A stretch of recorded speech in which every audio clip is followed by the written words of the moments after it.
Oi, bebês, tudo bem? Gente, eu tô aqui de óculos escuros justamente por causa do tema desse vídeo que é a minha enxaqueca, né? Então, se você tinha dúvida sobre a minha enxaqueca, eu vou explicar ela desde o começo, desde o meu AVC, desde tudo que aconteceu, porque é um pouquinho mais, né, intimista esse canal, até porque por que que eu não postei vídeo ontem, né? E eu tô bem chateada com isso. E aí muitas pessoas podem pensar, mas foi por causa da enxaqueca e tal. Já tiveram momentos sim que eu não consegui gravar vídeo por causa da enxaqueca. Mas ontem não foi, tá? O motivo. Então, eu vou explicar pra vocês tudo direitinho, mas antes de tudo, deixa o like de vocês logo agora no começo do vídeo, que é bastante importante. Minha ideia com esse canal é fazer esse canal ele aumentar, crescer. A gente vai trazer assuntos depois, né, que são mais voltados às coisas que a gente passa no cotidiano. A gente que eu tô falando sou eu e vocês, tá? Dentro de um modelo um pouco mais interessante, né, para todo mundo, e não apenas vlogs soltos. Porém, vai continuar nesse estilo vlog raiz, só que dessa vez mostrando mais e mais sempre, e escutando também mais o tema que vocês colocam ali como vocês querem, e tendo datas assim menos espaçadas, então postar mais, tá? Então, no momento, se eu postar tanto, né, o YouTube ele dá uma bugada. E aí eu estou postando, né, com essa frequência, para não postar todo dia, não postar toda hora, porque senão o YouTube ele pode, de repente, não gostar. Foi o que eu falei no vídeo passado, né, com relação a postar muitos vídeos numa semana, né, e aí o YouTube ele entende que você vai fazer isso de uma forma frenética, e depois, se você quebra isso, você acaba destruindo sua audiência, porque vocês começam a não receber mais absolutamente nada. O óculos escuros vai ficar estranho? Vai ficar estranho. Talvez em algum momento eu tire esse óculos, tá? Então, por favor, se inscreve nesse canal, ativa o sininho de notificação, deixa o joinha de vocês. Várias vezes, assim como já aconteceu comigo, você teve que enfiar a sua cara, morrendo de dor de cabeça, ou enxaqueca, ou gripe, ou seja lá o que for, em frente a um computador 10, 12, 14 horas. Isso não é incomum para ninguém. Então, eu não sou nenhum alecrim dourado. Isso acontece na minha vida também, tá? Então, provavelmente, vocês vão escutar discussões ao fundo. Eu gostaria, assim, que se as pessoas fossem discutir, isso já é uma dica, tá? Se você quer fazer, né, um grande estardalhaço na sua casa, que é um direito seu, faça o seguinte: se você quer dividir com os vizinhos, você senta então e fala, bom, posso discutir na sua casa? Porque assim a gente fica sabendo começo, meio e fim. Pra mim já ficaria mais interessante do que só essa cacofonia insuportável, né? Porque é mais ou menos isso. E eu sou uma pessoa muito tolerante, tá? Por incrível que pareça, pode não parecer, mas eu sou uma pessoa muito tolerante, sou uma pessoa muito democrática, mas é que, sinceramente, tem horas que, principalmente nesses momentos que a gente tá, que tudo, né, dói muito, tudo, acreditem, tem horas, assim, que parece que tem, assim, sei lá, tem alguém, assim, brincando de bonequinho, sabe aquele bonequinho, né, do voodoo, que você fica espetando, assim, que as pessoas ligam ao voodoo e etc. Eu sinto bastante isso. Então vamos começar essa história do começo. É difícil pra eu falar, mas é uma coisa que também faz parte, né, da minha vida, faz parte do que eu passei, faz parte de uma coisa muito boa, na verdade, que aconteceu na minha vida, e eu considero, sim, né, um grande milagre, uma vez que não tinha nada, né, os médicos não estavam fazendo absolutamente nada, que foi a questão do meu AVC. Mas isso deixa sequelas? Deixou algumas, imperceptíveis. Talvez a mais forte de todas seja a dor de cabeça, mas aí a gente também não sabe, pode ter outros fatores, e a gente precisa analisar, né? Então, precisa passar, precisa estar sempre no médico. Então, isso foi feito e, infelizmente, isso é uma coisa que eu vou carregar por um bom tempo. Eu já tentei receita caseira, remédio homeopático, benzedeira, já tudo, mas não deu jeito, tá? Essa dor de cabeça, ela é muito forte. E quando ela vem, ela basicamente só falta, assim, sinceramente, me deixa de cama de verdade. Então, bora lá para tópicos, tá? Pra gente não se perder. Então, primeira coisa, tá, que acontece comigo, é assim, depois, né, que eu tive o AVC, e depois eu vou contar pra vocês o AVC. Eu fiquei, devido a tudo que eu passei, eu tenho uma coisa comigo, que isso também já não é, isso é uma coisa já, né, pra tratar de outra forma, mas eu tenho muita insônia, e eu tenho muita ansiedade, então eu sou uma pessoa muito ansiosa. E essa ansiedade, ela também acaba gerando um pouco de dor de cabeça, mas é uma dor de cabeça diferente. O que me causa muito é febre. Então, tem momentos assim que coisas muito, por exemplo, quando meu pai ficou doente, coisas muito sérias que eu fico pensando, eu tenho muita dor de cabeça. E eu tenho uma outra coisa, tá? Eu tenho uma questão, tipo, na minha cabeça que não tem nada com AVC, que eu também não sei explicar, assim, né? Já chamaram de perturbação, mandaram benzer, né? Às vezes as pessoas falam, faz uma oração e tal, que é o seguinte. Às vezes eu fico pensando em assuntos, por exemplo, esse canal aqui e tal, aí de repente aparece o Paul, aí eu tô, o Paul, o circuito, pra vocês terem uma ideia de como é a cabeça, e aí eu fico pensando assim. Por isso que naquele vídeo que eu fiz da Boate 15 e alguns outros vídeos, eu falava, gente, toda vez que eu olhava, eu imaginava uma pessoa, tipo, da minha família. Isso rola de verdade. Então, pra vocês terem uma ideia, mais ou menos assim. Você tá deitado, você começa a pensar. E aquilo vai tirando o seu sono, vai tirando a sua qualidade, né, de sono, de descanso, porque eu fico pensando nos pormenores ou nas possibilidades. Então, por exemplo, se o Paul parece, vou dar um exemplo bem básico, tá? Porque eu prefiro não ficar puxando muito isso, mas isso vai a níveis bem altos. Então, por exemplo, eu tô com o Paul aqui, e aí eu já fico imaginando assim, meu Deus, um barulho estranho. E aí eu não levanto pra ver, por exemplo. Aí eu fico imaginando que alguma coisa pode ter caído de cima do Paul. Eu fico imaginando que o Paul ele não mia, né? Vocês já viram que o Paul ele faz pouquíssimos barulhos. Eu até desconfio que o Paul ele tem algum probleminha, né? Disso, de não miar, de não fazer muito barulho. E o Paul ele é muito ingênuo. E eu fico pensando, meu Deus, né? E se acontecer alguma coisa com ele? Aí eu fico pensando, e se ele soltou esse som porque alguém tá levando o Paul embora? E aquilo vai me tomando horas do dia e às vezes horas da noite. Ou, por exemplo, deitar pensando assim, caramba, será que determinado vídeo ficou bom? Será que eu não esqueci nenhum detalhe? Aí eu assisto, eu acho que assim, tá bom, né? Ou então eu faço ali uma pesquisa, eu falo, bom, acho que tá suficiente. E aí as coisas vão martelando na cabeça. Isso se confunde muito com preocupação, que é o que a gente tem normalmente. Só que isso vai a outro nível, porque eu começo a sentir sintoma físico. E aí vai me dando uma febre, vai me dando uma dor de cabeça muito forte, vai me dando... Gente, a minha mão treme às vezes, sabe? Então, quando esses pensamentos, eles pegam a minha cabeça, mentalmente, só que eu sou uma pessoa muito forte. Então eu sigo, eu sei que assim, ninguém é totalmente forte, mas eu tento burlar tudo isso e seguir. Então coisas como, por exemplo, eu tô aqui e aí eu fico imaginando assim, e se hackearem, sei lá, minha conta do banco? E se de repente, sei lá, minha mãe, ela fala, às vezes eu ligo pra minha mãe, ela fala assim, eu vou ao banco. E eu sei que é perigoso, né? Uma pessoa já de idade ir ao banco, alguma coisa assim, mas minha mãe é uma pessoa super esperta, assim, ela tá acostumada. E claro, coisas que não são boas podem acontecer a todo momento. Mas eu fico vendo a cena, sabe? De repente alguém rendendo a minha mãe, ou de repente alguma coisa ruim acontecer. Então, é uma coisa muito difícil de lidar, então tem que ter muito jogo de cintura para poder separar essa parte, sabe? Para poder separar essas coisas que ficam na mente, esses pensamentos assim que são muito intrusivos, são intrusos, são pensamentos obsessivos no sentido de o que é um pensamento obsessivo, um pensamento ruim, é um pensamento que você não precisa ter e um pensamento que não tem sentido nenhum você ter. Então isso é uma coisa que eu já lido há muito tempo, então eu não faço a menor ideia do que isso pode ser. Mas é uma coisa que atrapalha muito a minha vida. Então, eu sou uma pessoa, por exemplo, que eu não marco com as pessoas. Por exemplo, podcast. Podcast é uma coisa que quando eu tenho que ir, pra mim, é um pesadelo. Não estar lá. É maravilhoso quando eu já tô lá, mas o antes. E se a Ravena pulando do armário aqui embaixo, tá? Faz parte. E eu tô assim, ruinzinha, ela não vai me abandonar nem a pau, né, Ravi? E aí, o que acontece? Quando eu vou pro podcast, tudo pra mim é um problema. Quem tá dirigindo é um problema. Eu fico com medo de chegar lá e de repente esquecer tudo. E aí esse medo todo, o que acontece? Quando chega no lugar, acontece de verdade. Aí eu tenho brancos, né? Porque você fica com tanto medo que você se sabota, você sabota a sua própria mente. Então, normalmente quando surge uma reflexão, mas assim, e é esse também um dos motivos de eu gostar da madrugada. Porque de madrugada, eu tenho a impressão que parece que tem menos atividade na minha cabeça, então eu fico mais criativa.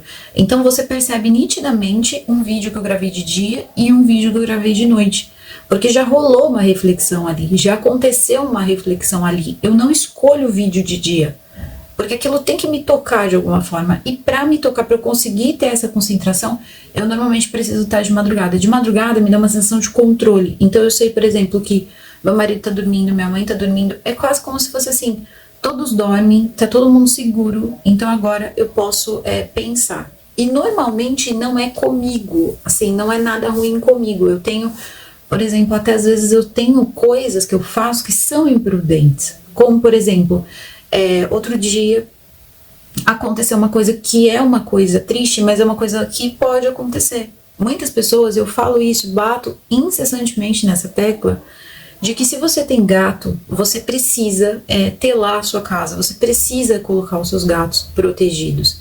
E aí o que aconteceu, gente? Eu tô de madrugada trabalhando e tal, eu já tinha terminado, eu tava editando o vídeo, tava super contente, doida pra tomar um banho. Foi um dia que eu fiz uma live até no Instagram, no meio da madrugada, assim, sabe? Eu ainda tava com disposição. E aí eu comecei a escutar latidos, mas latidos muito fortes de mais de um cachorro. E aqui, como é uma casa, tem rua, né? A rua fica mais exposta, assim, então você consegue ver pro lado de fora. E aí tudo bem, eu saio muito pouco para a parte da frente da casa, não é muito. O muro é baixo, então assim, as casas elas têm todos o mesmo padrão aqui nessa rua, né? Então o que aconteceu? Eu peguei e comecei a escutar os latidos. E eu escutei longe, assim, longe. Só que eu comecei a fazer as coisas e os latidos foram se aproximando. E eu fui ficando aflita com aquilo. Naquele momento, assim, que foi se aproximando, gente, eu escutei um miado. Na hora que eu escutei aquele miado, juro pra você, sabe quando você sente todo o sangue do seu corpo parece que sumir? Eu fiquei pálida, eu não conseguia pensar em absolutamente nada. Eu na mesma hora, eu larguei tudo, caiu o celular no chão, queimou coisa no fogão quando eu tava fazendo um chocolate quente, subiu leite, subiu tudo. Eu peguei e comecei a contar os meus filhos, comecei a contar os meus gatinhos. Aí eu falei, tá todo mundo aqui. E aí eu escutei mais uma vez um miado. Eu falei, gente, esses cachorros estão pegando o gato. Me deu um desespero tão grande, eu não tive dúvida, do jeito que eu tava, de pijama, de tudo, assim, eu simplesmente fui lá com um cabo de vassoura, eu peguei um balde de água, falei, vou jogar água, porque eu não sei, né, e vou pegar o cabo de vassoura, porque esses cachorros podem me atacar. E eu peguei, e assim, quando chegou na hora, eu fiquei tão nervosa que eu não conseguia achar a chave que desativa o alarme. A gente tem um dispositivozinho, parece eu falo chave, mas parece uma estrela. E você encosta, e aí você desativa. E eu não conseguia achar essa merda desse negócio. Desculpa aí, gente, a palavra. É que eu tô tentando fazer esse vídeo sem corte, tá? E eu não conseguia achar aquilo, minha mão tremia, caía a chave, parecia coisa mesmo de filme, eu falando, meu Deus, eles estão com o gato. E aí o que eu fiz? Eu peguei, achei, aí quando eu destravei, aí veio outro problema, eu não conseguia achar a chave do portão, porque todas as chaves aqui praticamente são iguais. E eu comecei a testar, e aí eu vi a cena, tá, dos cachorros com o gato, e eles fazendo daquele gato assim. Uma coisa que, na boa, pelo menos as pessoas já viram uma vez na vida, mas aquilo me chocou de uma forma que eu não tive dúvida. Eu não tava mais conseguindo achar, eu não tava mais conseguindo abrir. E era, assim, umas 4 horas da manhã. Eu simplesmente fui lá, eu pulei, gente, pulei o muro. Pulei o muro, porque o muro é baixo, o portão é baixo, pulei e atravessei do outro lado. A minha sorte, esses cachorros, eles só não fizeram alguma coisa comigo, porque eles poderiam avançar em mim, porque eu ia tentar tirar o gato. E eles só não avançaram em mim porque um vizinho da frente já tinha ouvido, porque ele também tem um gato. Então eu já tinha ouvido, e aí ele já tinha saído, e ele estava com um balde de água, e eu tentando pegar o meu balde de água pro outro lado, e ele jogou o balde de água. Na hora que ele jogou o balde de água, ele solta o gato, e eu pulo, né, o portão, pego a vassoura, arremesso a vassoura, e aí ele fala pra mim, não, fica aí, vizinha, fica aí, porque eu falei assim, mas e o gato, né? Como é que tá o gato? Como é que tá o gato? Idiotice, né? Pensar como é que tá o gato. Aí ele pegou e falou, não, o gato não tá mais vivo, tal. Aí eu queria ter certeza, assim, porque eu fiquei pensando, já começou assim na minha cabeça, e se tiver vivo? E se ele colocar num saco e esse gato estiver vivo, como é que vai fazer? E se esse gato ainda não tiver? Então, um monte de coisa começou a passar na minha cabeça, e eu corri. E eu fui ver, gente, o gato. Aí eu fui lá, olhei, peguei, senti, né? Obviamente ele ainda estava quente, mas percebi que ele estava sem vida, é muito perceptível. É engraçado, né? Porque muda mesmo, né? Quando não tá mais vivo, às vezes pode estar ali sem nenhum machucado, sem nada. Mas eu vi o quanto eles machucaram aquele gato. E aí o que eu fiz? Eu fiquei assim, paralisada. Falei, e agora? Eu não tenho coragem de pôr no saco, eu não tenho coragem de fazer nada. E esse gato é de alguém, porque ele era um gato gordo, ele era um gato com coleira. Eu falei, provavelmente ele foi dar uma passeada, os cachorros pegaram ele. E aí, graças a Deus, assim, o vizinho pegou e falou assim, não, eu acho que eu sei de quem é, eu vou colocar aqui no saco, né, e vou deixar em casa até de manhã eu falo com a pessoa pra ver se esse gato é da pessoa. Ok, voltei pra casa, né, aí voltei, contei de novo as crianças, e eu chorei muito, muito, porque assim, quando fui ver, ele era igualzinho o Paul. Só que ele era, assim, uma versão adulta do Paul. O Paul, ele tem uma disfunçãozinha, então o Paul, ele sempre parece bebê, mas ele não é bebê. O Paul tem quase 2 anos, então, assim, ele é adulto.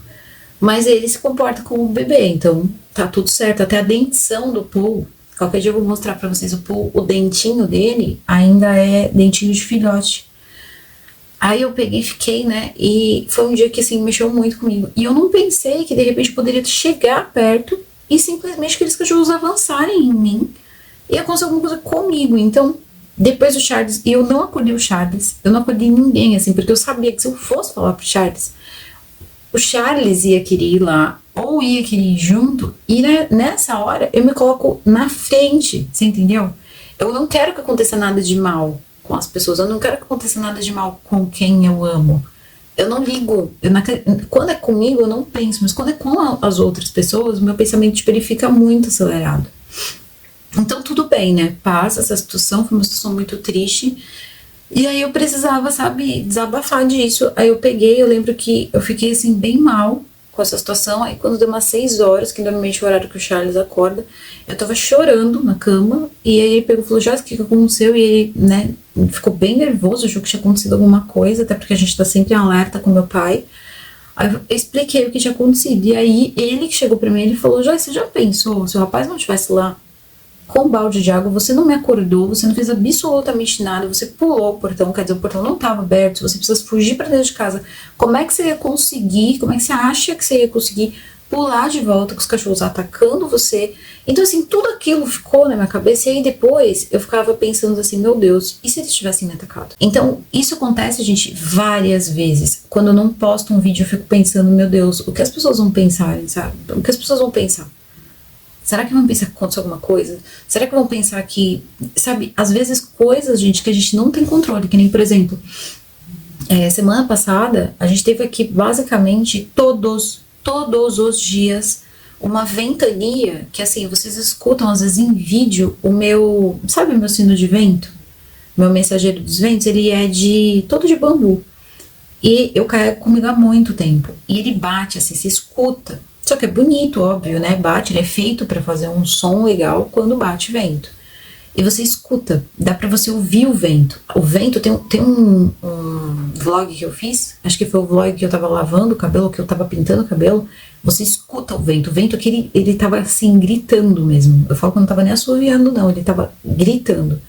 E aí o que eu fiz? Eu peguei e falei assim, bom, vou tentar trabalhar dessa mesma forma, mas eu fico esperando o momento que o vento não vai atrapalhar o vídeo. Eu fico pensando em absolutamente tudo. E todas as vezes que eu termino o vídeo eu acho que não tá bom.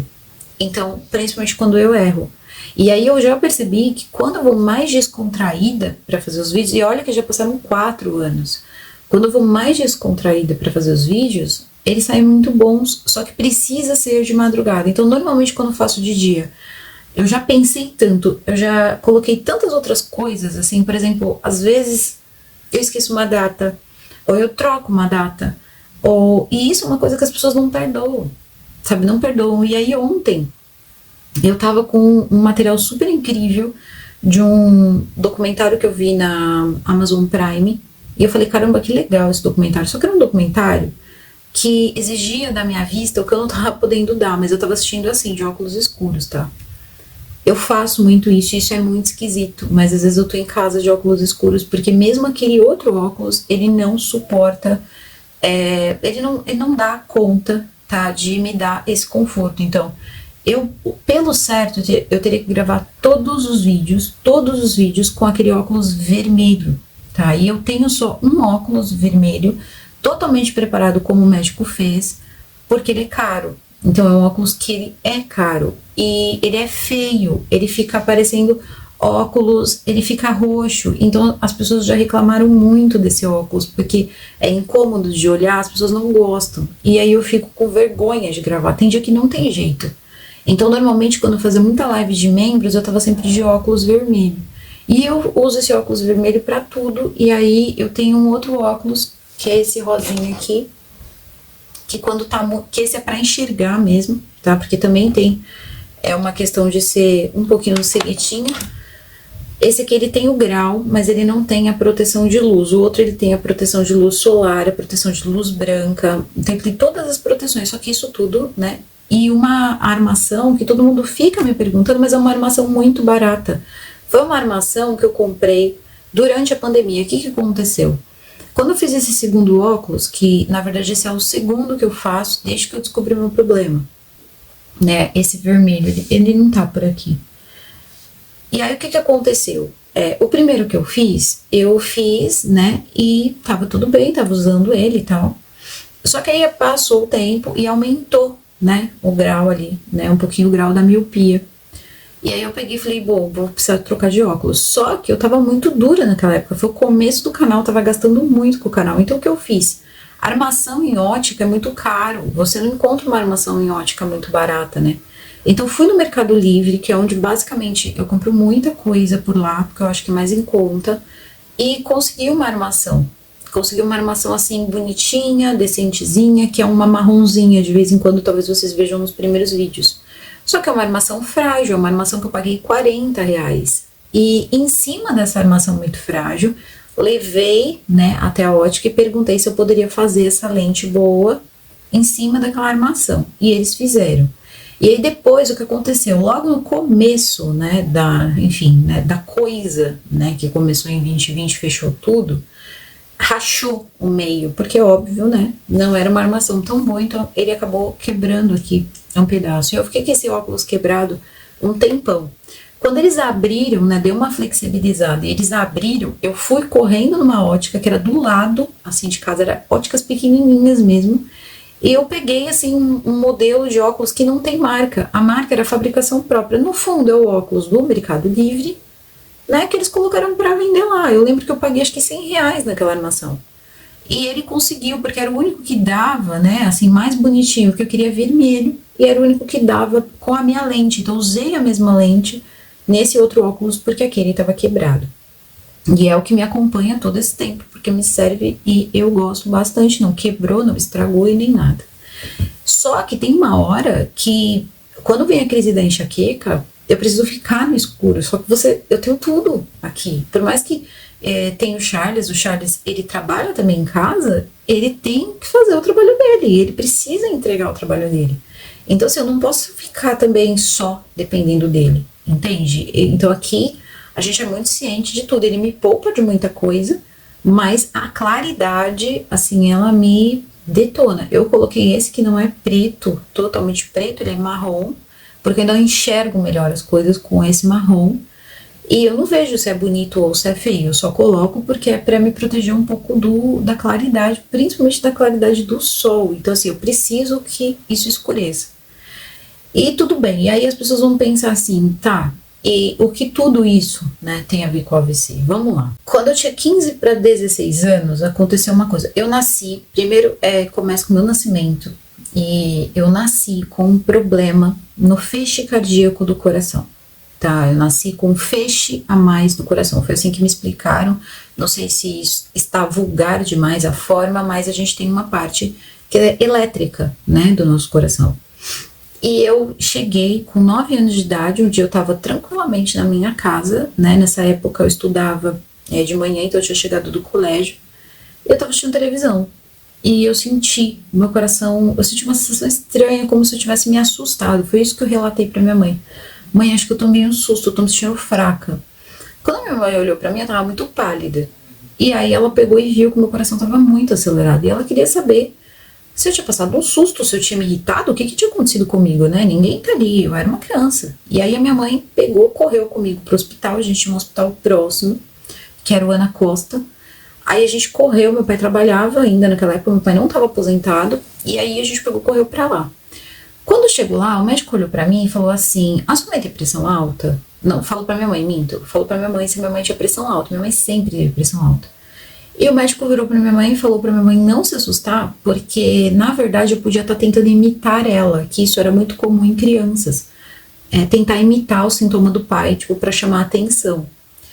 E nesse dia, minha mãe, ela deu um surto, assim. A minha mãe, ela é muito brava, assim, muito brava. E a minha mãe virou e falou assim, meu amigo, vem cá. Como é que alguém consegue fazer isso? E colocou, tipo, a mão dele no meu peito, assim. Tipo, colocou e falou assim, como é que alguém consegue fingir isso? Como é que alguém consegue fingir esse batimento cardíaco que ela tá tendo? Aí a minha mãe começou a discutir com ele, e eu mais nervosa ainda, e pra ele, né, se livrar logo da minha mãe, ele pediu um eletro. Do eletro, eles já começaram a ligar pro Ana Costa de Santos, que tinha mais recurso, porque o meu batimento cardíaco estava em 239 e eu precisava de uma internação. Então, corre internar, esse médico foi junto, só que quando eu cheguei no hospital, eu estava com 293 de batimento cardíaco. Qual foi a minha sorte? A minha pressão, ela sempre foi mais baixa. Então, eles disseram que isso ajudou, né, a não acontecer nada pior. Fizeram tudo e juro pra vocês, a partir do momento que eles conseguiram, que demorou bastante tempo, demorou aí umas 8 horas, pra eles conseguirem fazer meu batimento cardíaco acertar, né, colocar ali no coisa certinho, eu tava dentro de praticamente de uma sala ali, eu não lembro muito, assim, da sala era muito pequena, mas tinham muitos médicos, eu lembro de médicos com livros, assim, e tiveram medicações que minha mãe teve que assinar, assim, pra eu poder tomar, e eu poderia simplesmente não sair dali. E ali era só o começo do pesadelo, porque isso me acompanhou até os meus quase 18 anos, na verdade faltavam 18 dias para os meus 18 anos. Aí depois disso, depois que cessou, parou esse problema de coração, meu coração foi, né, ao normal, o que acontece? Eu tava plácida, tava maravilhosa, tipo, eu queria ir embora pra minha casa, parece que não tinha acontecido nada. Eu só fui sentir alguma coisa, não vou mentir pra vocês, no dia seguinte, eu comecei a sentir bastante dor no peito. E aí eu voltei no hospital e o médico explicou que o seu coração acelerou demais e pode ter dado ali alguma coisa, né, na parte ali física mesmo do corpo devido, eu não tomei choque, não tomei nada, foi remédio mesmo que me deram alguma coisa. E eu parti, né, pra parte de procurar, né, na verdade minha mãe partiu pra parte de procurar um cardiologista na Baixada Santista. E a gente tá falando de quando eu tinha 9 anos de idade. Quando a gente chega nos cardiologistas, ninguém sabia dizer o que eu tinha. Ninguém. Absolutamente ninguém. A minha mãe, ela começou com todos os do convênio, graças a Deus, o meu pai. Ele, nesse ponto, ele era muito consciente. O meu pai, ele aposentou com 48 anos de idade. Meu pai tinha muito tempo de serviço e as leis naquela época de aposentadoria eram outras. Mas o meu pai ainda trabalhou por mais 12 anos para continuar mantendo o meu convênio, porque no fundo era uma bomba relógio. Por quê?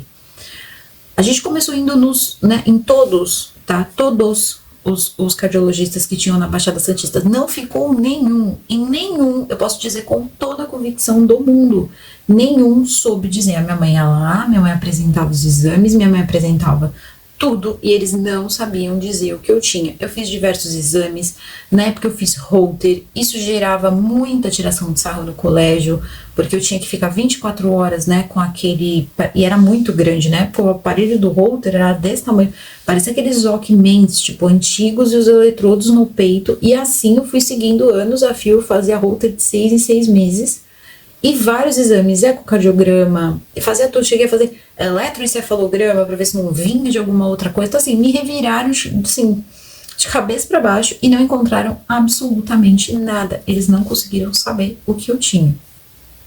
Só que as crises, elas foram diminuindo os espaços, elas foram diminuindo ali a intensidade, assim, não é a intensidade, elas aumentavam a intensidade e diminuíam o espaçamento. Então, o que antes, até mais ou menos uns 12 anos, acontecia de 8 em 8 meses de operar no hospital, quando chegou uma época, de 3 em 3 meses, tinha vezes, assim, que eu já tinha pegado amizade ali com os enfermeiros, porque janeiro eu tava no hospital, e aí quando chegava março, abril, eu tava de novo. E isso começou a ficar cada vez mais forte. O problema foi quando eu comecei a passar ali dos 16 anos, porque aí a coisa começou a ficar muito feia. Até esse momento, em nenhuma vez eu, por exemplo, desmaiei. Então eu nunca tinha desmaiado, eu ficava assistindo tudo e eu sou muito fria pra isso. E eu sinceramente acho que eu sempre fui meio assim, meio coisinha na cabeça, porque eu não me assustava com aquilo ali, sabe? O tempo passou. E a minha mãe sempre, né, os médicos e tal, a gente vai fazer uma junta médica, aquela coisa toda, tal, pá. Não acontecia nada, nada, nada, nada, nada. E a minha mãe levando no médico, levando no médico.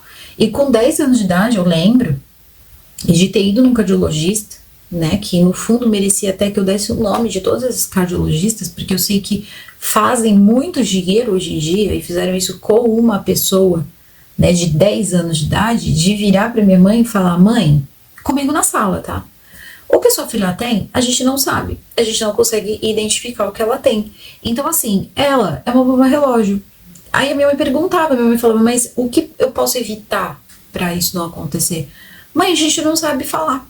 A gente não sabe te dar essa direção. Então, no fundo, a senhora tem que viver com fé, porque pode ser que daqui 10 anos ela tenha outro, né? Outro problema desse e venha a óbito, ou pode ser que ela vire a esquina e aconteça. Então, assim, não tinha, sabe, eu falo isso com propriedade, assim, foram mais de um médico, mas esse primeiro, quando ele falou, foi o que mexeu com a cabeça da minha mãe. E mexeu muito forte. Assim, a minha mãe, ela passou simplesmente a ter medo, principalmente da parte em que eu dormia, porque quando eu dormia, a minha mãe, ela não dormia.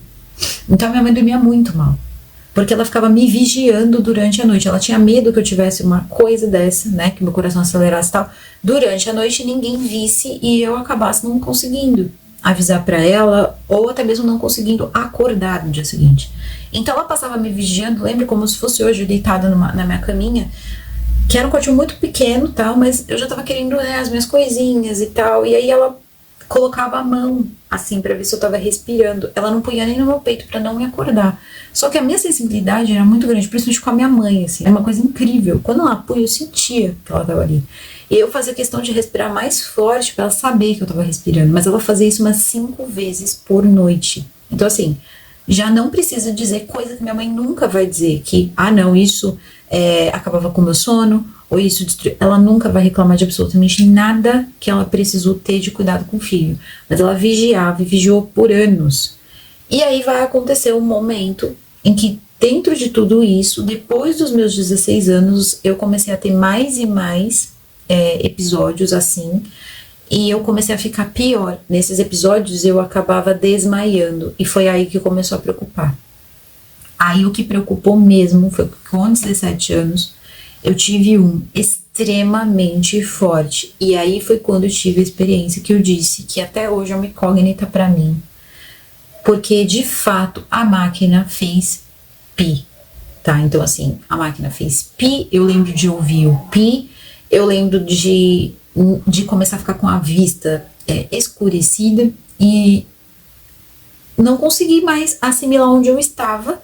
E aí eu comecei a sentir uma dor, mas era uma dor assim que era como se o meu corpo quisesse trabalhar, alguma coisa muito pesada tivesse atrapalhando ele de trabalhar. E era uma coisa horrível, assim, eu não conseguia pensar, não conseguia entender o que estava acontecendo, mas eu percebi que, por exemplo, o sangue, ele começou a doer muito nas veias, porque ele queria, acho que, circular, mas ele não conseguia circular. Então, era uma coisa horrível, e isso aconteceu por 3 minutos. Então foi um espaço de tempo longo para uma pessoa parar. E isso, eles já estavam começando a olhar e já iam, assim, basicamente começar o roteiro para chegar para minha mãe e falar que eu não tinha conseguido. Então comecei a sentir todo o meu corpo e foi aí que a minha fé ficou abalada. Porque as pessoas diziam assim, né? Eu lembro nessa época, eu não tinha medo do que poderia acontecer comigo. Mas todo mundo que tinha um relato, por exemplo, do que acontece, né? Tinha muito, era moda na época aparecer pessoas de, eu vi um túnel, eu fui buscar, sei lá, alguém da família veio me buscar, e não, eu não vi nada daquilo. Eu lembro de tudo ficar extremamente escuro, o mais escuro que eu conseguia lembrar. E eu lembro muito bem do meu corpo não tá funcionando e vinha alguma coisa na minha cabeça de dizer, você tá indo, tipo, você tá indo embora. E eu fui sentindo aquilo. Até que teve uma hora que eu simplesmente senti, assim, uma força, mas uma força, e eu disse assim, será que é a minha hora? Eu lembro de ainda ter um pensamento muito vago disso. E aí, nessa hora, eu não sei o que aconteceu, eu sei que eu vomitei, e tinha muito, mas muito, né, a gente sabe, sangue, né, então, muito, assim, na sala. Eu não sei se eu vomitei aquilo, eu não sei de onde saiu, eu sei que tinha acesso no pescoço e também em outros, né, lugares do meu corpo, porque quando ela pegou acesso do meu pescoço, eu acho que talvez, tá, não sou médica, mas talvez pelo batimento cardíaco, eu acho que acelerou ali, ela não conseguiu colocar nenhuma medicação porque começou a esguichar, ela teve que fechar, e aquilo tudo pulou na hora que assim, eu vomitei, eu saí, tipo, arrancando tudo, e eu lembro da cena, assim, muito viva, da enfermeira, toda suja, né, não tinha, no fundo, hoje, olhando de fora, eu acho que eu não pus outra coisa pra fora, a não ser, né, este líquido. Porque era muito pela sala, assim, parecia que, sei lá, tinha acontecido a serra elétrica ali no lugar. E o médico, ele já estava parado. Quando eu me dei conta, eu percebi que, na verdade, eles já estavam recolhendo as coisas. Eles já iam atestar a perda. Não ia conseguir, não ia tentar fazer mais nada. E aí eu voltei, só que eles me internaram por muito tempo. Fiquei internado uns 2 meses e eles queriam entender o que poderia ter acontecido e sempre querendo entender. E a minha situação começava a mesma. E as mudanças de remédio. Eu tomava remédios, assim, de remédio mesmo, de dose cavalar, sem necessidade nenhuma. Por que eu tô falando isso? Porque depois eu vou conseguir achar um especialista. E por incrível que pareça, sabe quanto que eu vou gastar com esse especialista? Zero. Aquilo sim, foi assim, pra mim, na minha concepção, a coisa mais incrível, assim, que poderia ter acontecido, por isso que eu fui sem medo. E aí depois disso, ficou muito claro, ficou muito notório que eu não ia aguentar uma próxima, né? Isso aí o médico falou pra minha mãe, e mediante a tudo que aconteceu, ficou muito claro. E eu lembro que eu fiquei bem depois, fiquei no hospital, depois eu fui pra casa e tal. E aí eu comecei a pensar muito sobre isso. E uma amiga da minha irmã, da Juliana, tá? Eu tenho uma irmã chamada Juliana, a gente era muito próxima, e ela soube, né, que uma pessoa que ela conhecia trabalhava no Instituto Dante Pazanese em São Paulo. E é o Instituto do Coração, eles atendem várias pessoas, tem médicos de todos os lugares do mundo lá, tanto que o meu médico, ele era um médico israelense, e tinha também um médico indiano também. E aí, médicos alemães, tem médicos de tudo quanto é lugar, tá lá, tinha médico cubano, tinha médicos de todo lugar. E ela falou, olha, aqui é só coração, se tem um lugar que pode descobrir o que sua irmã tem, é aqui. E aí eu peguei, né, e a minha irmã, ela não falou muita coisa pra mim, ela falou, olha, eu vou tentar marcar um médico pra você em São Paulo, mas eu achei que ia demorar muito tempo. Só que quando eles viram a minha idade, eles me passaram na frente, né, então eu ainda tinha, né, essa questão de eu ser menor, né, eu tinha 17 anos, então, né, ainda tinha isso. E foi muito rápido. Em uma consulta, o médico descobriu que eu tinha nascido. Vamos imaginar assim, o coração tá aqui, tá? Que foi assim que o médico me explicou. E em volta dele tem vários, né, feixes, como se fosse, ele fala como se fossem colchetes. Obviamente ele falou de uma forma, né, esdrúxula ali para conseguir entender. E uns são responsáveis por acelerar, outros são responsáveis por desacelerar o seu coração, levando isso a uma harmonia. E eu nasci com um que prendia tanto para o lado que acelerava, quanto para o lado que desacelerava. Só que ele tinha uma tendência a sempre atrapalhar a desaceleração. Então, conforme ele se movimenta, porque ele se movimenta, ele tem essa parte, né, física, essa parte elétrica, ele enganchava, foi assim que ele me explicou, tá? Ele enganchava na parte em que acabava acelerando. Então era isso que acontecia. Então ele dizia, nunca foi remédio, nunca foi absolutamente nada. O que acontecia era que por si só, pelo próprio movimento do coração, quando acelerava muito, esse feixe desprendia, né, dessa parte, parava de atrapalhar, né, parava de atrapalhar a desaceleração, e aí você conseguia estabilizá-la. Só que pode acontecer de não soltar. Então, ele disse o seguinte: com menores de idade, a gente precisa da assinatura da mãe. Porém, ele foi muito claro. O nome desse sistema é ablação, o nome dessa operação que precisa ser feita é ablação, só pode ser corrigido dessa forma, e você precisa, eu preciso da autorização da família. Só que ele deixou muito claro, a ablação é uma operação na época, tá, gente? Obviamente isso hoje é muito mais tranquilo. Já conheci outras pessoas que fizeram, mas na época não era tranquilo. Eles estavam fazendo as primeiras cirurgias de forma ali mecânica, né, robótica e tal, fazia tudo ali, tinha um computadorzinho, então eles iam fazendo tudo ali pelo computadorzinho, e aí entra, né, essa questão de assinar. Eu olhei aquela situação, falei, eu não vou fazer minha mãe assinar, faltando tão pouco, né, pra eu poder. Eu falei pra ele, vem cá, mas quando eu posso assinar? Eu assinar minha cirurgia? Aí ele disse, pelo menos aí 20 dias antes da sua operação, você precisa assinar. O que eu posso fazer é marcar. Se você achar que você quer assinar, você assina, vem aqui e a gente monta a operação. Eu aguardei 2 meses, ele disse, vai pra casa, pensa, porque se der errado, qualquer coisa der errado, vai ter um marca-passo e você vai ter que viver com o marca-passo do seu lado ali pra sempre, mais medicação, e é uma coisa que não dá pra reverter e tal. Aí fui lá, naquela época a gente não tinha tanta coisa com o Google, essas coisas não tinha nem computador na minha casa, então eu comecei a pensar muito naquilo. Eu falei, bom, eu tô cansada de ver a minha mãe a vida toda, sabe? Todo tempo que eu me lembrava, com medo que acontecesse alguma coisa, e sempre aquele estresse, aquele medo, aquela coisa toda. Eu falei assim, chega. Eu falei, chega, eu também tô cansada. Eu também já tava cansada, sabe? Porque eu não fui, gente, eu não fui pro Play Center como todo mundo foi, eu nunca fui ao Play Center, eu nunca fui a nenhum lugar que tivesse qualquer grau de emoção, eu nunca fiz nada por causa desse problema de coração. Então, excursão de colégio, essas coisas eu não participava de nada. Então, assim, pra mim aquilo tudo também cobrava um certo preço. E aí foi nesse momento que eu falei assim, chega, sabe, o que tiver que ser, vai ser.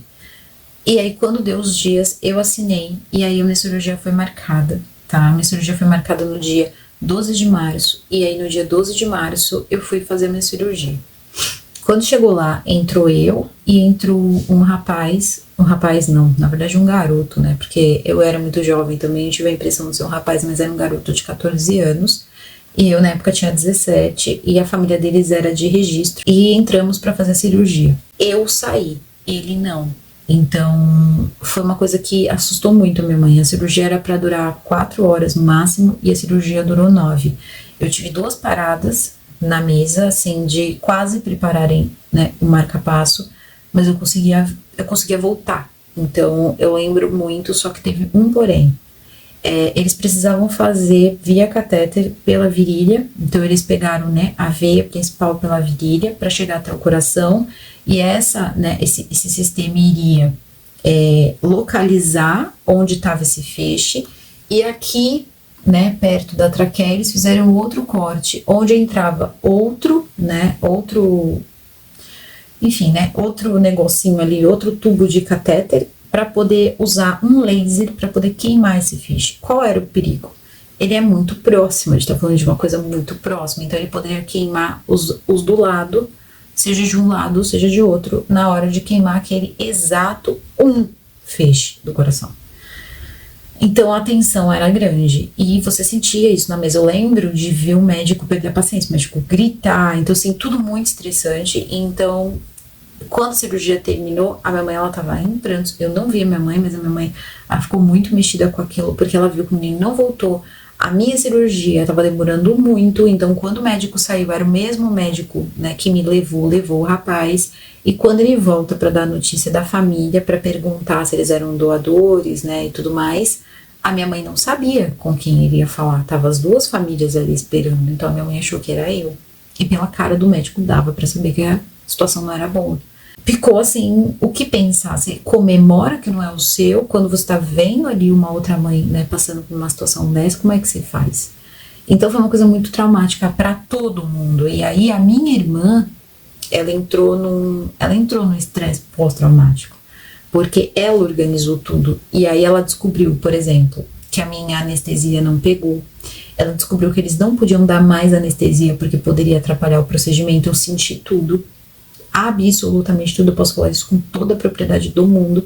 Eu senti, as pessoas falam assim, você não sabe o que é de repente tomar um disparo. Eu sei, porque quando eles queimaram esse feixe, a médica, depois quando eu conversei com ela, eu falei, eu senti uma dor, mas uma dor quente, uma dor estranha na hora que queimou, foi muito forte. Eu lembro de perder o sentido quando eles acharam o feixe e queimaram ali com laser. Ela falou, olha, é a mesma, mais ou menos ali, a mesma condição de você tomar, de fato, um disparo. Então, é uma coisa assim, inimaginável. Muitas coisas a minha mãe nem sabe. Quando eu tive essa última crise, logo depois, o meu corpo não queria comer. Não parava nada no meu estômago, absolutamente nada. E eu comecei a perder muito líquido, assim, de todas as formas que vocês podem imaginar. E durou ali uns dias, e eu lembro que um dia eu cheguei pra minha mãe e falei, mãe, alguma coisa está errada. A minha mãe já achou que era outra crise, né, porque eu ainda não tinha feito a cirurgia. E aí a minha mãe virou e falou assim, olhou já meu batimento cardíaco, minha mãe já tinha, né, enfim, minha mãe já tinha aprendido como fazer reanimação, minha mãe já tinha aprendido a ver batimento cardíaco, já, tudo isso. E aí a minha mãe falou, mas seu coração tá normal, e ela já começou a ficar nervosa. Eu falei, não mãe, só não tá entendendo. É como se eu tivesse olhado pra cima, então, é como se eu tivesse olhado pra cima, com os dois olhos, assim, pra cima, e eles não tivessem voltado. Quando a minha mãe, eu lembro que a minha mãe tava com a luz do abajur, quando ela acendeu essa luz, ela viu que não tinha aqui a bolinha do olho, tava tudo branco. E aí nessa hora ela se desesperou, eu saí do jeito que eu tava, porque eu tava de pijama, porque eu tava deitada, eu tava doente. E ela correu pro hospital com a minha irmã. Durante esse período, enquanto eu tava no táxi, eu lembro do desespero do taxista, graças a Deus eu não tenho essa lembrança. Mas a minha mãe, ela liga muito, e é por isso que a minha mãe não assiste a série Sobrenatural, porque tem uma cena que uma das personagens, que era uma vidente, ela fica com o olho totalmente branco, assim, virado. A minha mãe falou que eu estava daquele jeito, e o meu maxilar começou a ter espasmo. Então ele começava, esse lado aqui, como se ele tivesse soltado. Então ele fazia assim, e eu quebrei todas as pontas dos meus dentes. Assim, nesse processo, eu fiquei com a língua toda machucada, porque foi pegando ali. E aí eu chego no hospital, aí eles dizem que eu estava tendo AVC facial, e aí minha mãe se desespera de vez mesmo. Ela falou, não, agora eu vou perder. E aí durante esse procedimento, né, esse processo todo, foram feitos exames, né, foram ver se tinha sangue parado na cabeça e tudo mais, e eu não lembro, mas segundo que me contam, parece que eu soltei um pouco pelo ouvido. Então, talvez isso tenha ajudado a não ficar, né? Acho que eu não sei também se tenho soltado pelo nariz, afinal de contas eu estava cega e não voltava, os meus olhos não desciam. E aí, quando eu fui fazer o exame, eles descobriram que o meu olho, na verdade, estava para trás. Então, aí é que eu atribuo o que aconteceu a uma coisa muito, mas muito sobrenatural, porque o médico disse, não tem jeito, porque a gente não vai conseguir, não tem como colocar o olho dela no lugar. Acabou estragando muitas partes, né, por dentro, porque esse movimento de virar é um movimento muito danoso. E aí, eu pensando, escutando tudo aquilo, né, tinha feito os exames, e aí ele virou e ele falou, ela não vai voltar a enxergar, não vai ter o que fazer, a não ser que a gente, sei lá, tente aí futuramente um transplante, né, nela, porque não vai ter jeito. Só que é aquilo, né, a gente, quando tem fé, a gente tem fé, só que não é na hora que a gente quer. Eu precisei estar totalmente convencida que eu ia ficar cega, aceitar o fato que eu ia ficar cega, sendo que todos os anos que eu passei dentro desses hospitais e que eu fiquei fazendo os meus tratamentos, que eu tinha os meus ataques, que eu precisava ficar muitos dias no hospital, eu me dedicava à leitura. Eu amava ler. Eu gostava muito de ler. E eu pensava assim, caramba, a única coisa, eu não pensava no futuro, eu não pensava em como era, por exemplo, se eu tivesse um filho, ou, por exemplo, que faculdade eu faria, ou, por exemplo, o que seria da minha vida, porque eu não tinha essa perspectiva. Eu sabia que cada dia da minha vida era um presente, de verdade, sem demagogia. Quando você tem um problema assim, você não pensa no dia seguinte. O dia seguinte não é para ninguém um domínio, mas quando você tem uma coisa dessa assim, para você de fato é sim um presente. Então, eu não conseguia pensar em nada. Eu lembro que as minhas notas no colégio, elas eram muito altas. Então, todo mundo queria fazer na época, né, entre a 8ª série e ali o ensino, né, o ensino médio, que era o primeiro, o segundo, o terceiro ano, elas queriam ir para a escola técnica, queriam, né, ir para uma outra escola, uma escola melhor, uma escola que era de graça, mas era uma super escola, e foram fazer a prova. E eu lembro que eu fiz a prova, passei na prova e eu não fui, eu não queria, eu falei, eu não quero ficar pegando ônibus, indo para outra cidade, sendo que tem uma escola aqui do lado, porque para mim aquilo não ia ter serventia. Aquilo para mim não tinha valor nenhum, porque eu sabia que o valor que eu tinha que dar era porque estava acontecendo naquele momento. Eu não conseguia ter uma ideia de futuro, porque para mim esse futuro não ia existir. E isso era uma coisa que estava tudo ok comigo, eu não tinha esse problema. O meu problema só era o incômodo, que para mim era um incômodo, porque afinal de contas a gente é pirralho, a gente não entende, né, que aquilo na verdade são mães que amam, são familiares que amam. E o que aconteceu? Eu fui lá, né, e achei que se isso acabasse de vez, isso sendo, né, positivo ou negativo a gente já imagina o que era, tanto que no dia da minha cirurgia eu separei a minha roupa caso desse tudo errado, tá? Eu separei a minha roupa, eu deixei em cima da cama com um bilhete, eu separei a minha roupa para não terem que ter essa dor de abrir meu guarda-roupa, escolher uma roupa e tudo isso. Eu sabia que isso podia acontecer, então eu fui lá e eu separei a minha roupa, eu arrumei a minha unha, eu arrumei o meu cabelo, eu estava pronta. Se tivesse que acontecer alguma coisa, já estava essa parte, pelo menos eu sabia que minha mãe não ia precisar sofrer. Então, quando acontece tudo isso aí, né, antes tinha acontecido o AVC, então vocês imaginam como eu fui operar. Eu fui operar assim, cara, deu certo, eu não aguento mais isso aqui, sabe, essa prisão, né, de carne. Então, assim, pra mim aquilo era muito forte.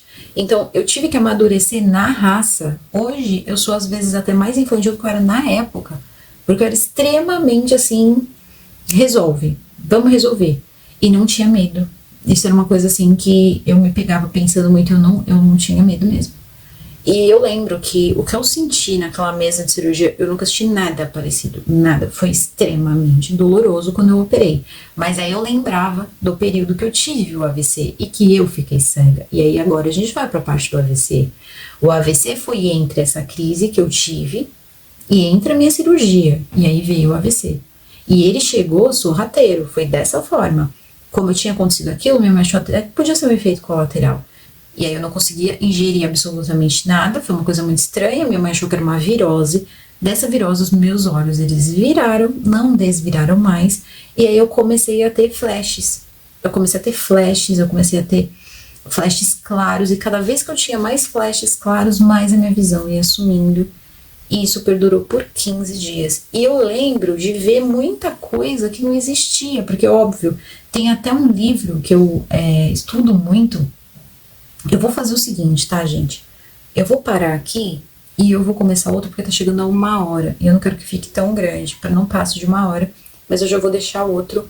E eu vou falar só dessa parte, inclusive, de uma síndrome, tá? Que depois eu fui estudar para tentar entender o que poderia ter acontecido comigo, tá bom? Então deixa o seu like e já pula pro próximo que eu vou postar os dois ao mesmo tempo, tá bom? Beijinho.